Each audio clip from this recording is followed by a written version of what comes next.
Hemp farmers suing the Tennessee Department of Agriculture over a new set of rules they say were formed with no public comment beforehand. The lawsuit filed Friday claims the state bypassed public input by falsely claiming there was an emergency. Last year, the State Department of Agriculture released a set of drafted rules on packaging and measurements on some hemp products after a law passed in Tennessee's legislature. The new rules were supposed to be submitted by May 1st of this year and would have been implemented July 1st. Instead, the Department of Agriculture published a set of emergency rules on June 28th without a public hearing. News Channel 11's Leah Johnson met with one of the leaders of the group behind the lawsuit and found out what they are seeking. Local businesses are trying to follow proper procedure on how to regulate THC and hemp-driven products, but they claim the state of Tennessee has not made those new rules clear.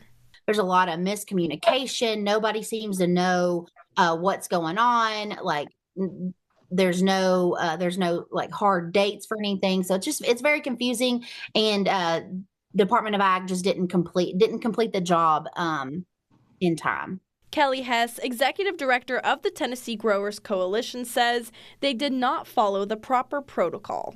They've had over a year to write these rules and to get them right and to take into account the industry and stakeholders' perspective.